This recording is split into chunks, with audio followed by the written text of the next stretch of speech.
हाल ही में चीन के गंजाओ शहर में ओविरेप्टोसोर के एक अंडे को खोजा गया और इस अंडे के अंदर मौजूद डायनो का नाम यिंगलियांग रख दिया गया। ऐसा माना जाता है कि इस नन्हे एम्ब्रियो की मृत्यु 66 मिलियन सालों पहले तब हुई जब धरती पर प्रलय आया होगा। लेकिन इस पूर्ण अवशेष की सहायता से वैज्ञानिकों को यह जानने में काफी सहायता मिलेगी कि आखिर डायनासोर का अंत किस प्रकार हुआ था, ये किस प्रकार की जिंदगी जिया करते थे, और हो सकता है कि हम किसी तरह कुछ डायनासोर को पुनः वापस इस धरती पर भी ला सकें। और क्या होगा अगर उन कुछ डायनासोर में टीरेक्स भी शामिल हो? क्या ये टीरेक्स जंगल में अपनी बादशाहत बना पाएंगे या जंगल के राजा शेर इन्हें अपने इलाके में घुसने भी नहीं देंगे? तो वीडियो में अंत तक बने रहें और वीडियो लाइक करना ना भूलें। टायरानोसोरस रेक्स क्रिटेशियस काल का एक खूंखार शिकारी जो जाना जाता है अपने 6 इंच नुकीले दांतों, पावरफुल बाइट फोर्स और 7 से 10 टन के बीच वजन के लिए।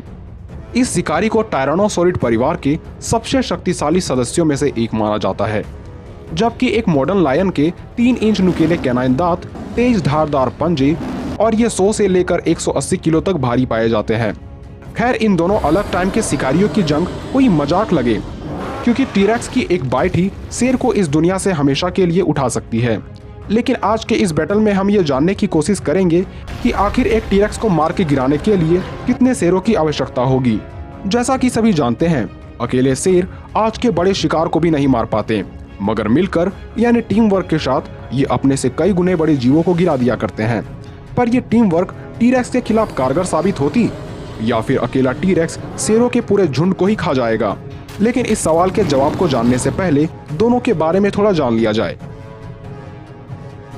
अक्सर ऐसा देखा जाता है कि शेरों का झुंड अपने से बड़े और शक्तिशाली जानवरों का घात लगाने से बाज नहीं आते, पर कई बार एक पूर्ण विकसित राइनो, एलिफेंट या हिप्पो शेरों के झुंडों को अपने से दूर भगाने में कामयाब हो जाते हैं। लेकिन जब यही पूर्ण विकसित शिकार घायल होते हैं तो शेर उसे मारकर शिकार करने की जिद में आ जाते हैं, क्योंकि शेरों को ऐसा लगने लग जाता है कि शिकार अभी कमजोर है, इसे अभी नहीं मार गिराया तो कोई और इससे अपना पेट भर लेगा। इसलिए शेरों के झुंड बिना देरी किए उस घायल शिकार का पहले तो पीछा करते हैं, फिर उस शिकार के गले पर हमला करके उसकी श्वास नली को तोड़ देते हैं ताकि शिकार की दम घुटने से मौत हो जाए। और यकीन मानिए, शेर की एक चाल शिकार करने के लिए बहुत काम आती है। पहले अपने शिकार को इतना भगाओ कि वो थक जाए, बाद में उस पर हमला करो ताकि थका हुआ शिकार खुद को बचाने के लिए अपने कदम भी ना उठा पाए।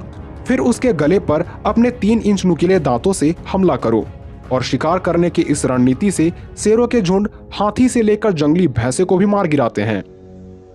लेकिन टीरेक्स के केस में चीजें काफी बदल जाती है, क्योंकि इसे शिकार को मारने के लिए ना ही किसी झुंड की जरूरत होती है, ना ही इसे प्लान बनाने में ज्यादा एडवांटेज मिलता है, क्योंकि इसकी एक बाइट ही इतनी ताकत होती है जिसकी सहायता से ये शिकार के हड्डियों सहित उसे अलग कर दिया करते थे। इसके अलावा ऐसा माना जाता है कि ये इतने मस्क्यूलर होते थे जिस कारण ये शिकार के कई हमले को भी काफी आसानी से झेल लेते थे। पर इसकी धीमी रफ्तार इसके लिए एक बड़ा सिरदर्द थी, क्योंकि हो सकता है ये अपने धीमे रफ्तार के कारण कई शिकार को अपने हाथों से जाने देते थे। टीरेक्स की नजरें इतनी तेज होती थी जिसकी सहायता से ये रात को भी काफी स्पष्ट देख पाते थे।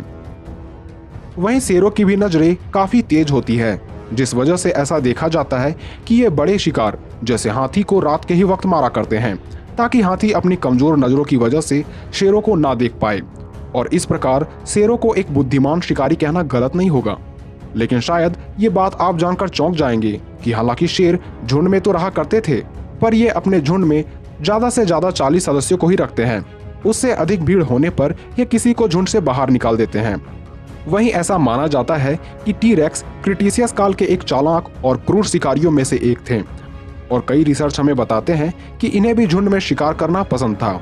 ऐसे में अगर शेरों और टीरेक्स के झुंडों के बीच लड़ाई होगी तो पलक झपकते ही शेरों का सफाया हो जाएगा, क्योंकि एक और जहां किसी शेर की बाइट फोर्स लगभग 650 psi की होती है, वहीं एक टीरेक्स की बाइट फोर्स एक शेर के मुकाबले 650 गुना अधिक पाई जाती है। साथ ही एक टीरेक्स का वजन एक शेर के मुकाबले 50 गुना अधिक होता है।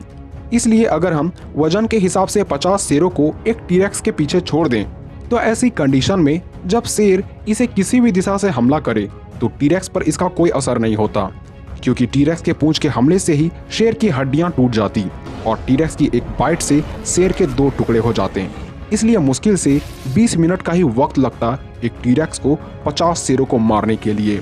मगर बाइट फोर्स के हिसाब से अगर एक टायरानोसोरस रेक्स के पीछे 600 से भी अधिक शेरों को छोड़ दिए जाते तो हो सकता है कि एक टीरेक्स 200 से 300 शेरों को मारने के बाद थोड़ा थक जाता। पर फिर भी शेरों को इससे ज्यादा कुछ खास फायदा नहीं पहुंचता, क्योंकि शेरों के पंजे और नुकीले दांत टीरेक्स की चमड़ी को फाड़ने के लिए काफी नहीं थे, और ना ही टीरेक्स के गले को दबोचने के लिए शेरों का जबड़ा इतना खुल पाता। इसलिए यह कहना काफी मुश्किल है कि एक अकेले टीरेक्स को मारने के लिए कितनी शेरों की आवश्यकता पड़ती। खैर, आप अपना सुझाव हमें कमेंट बॉक्स में लिख सकते हैं।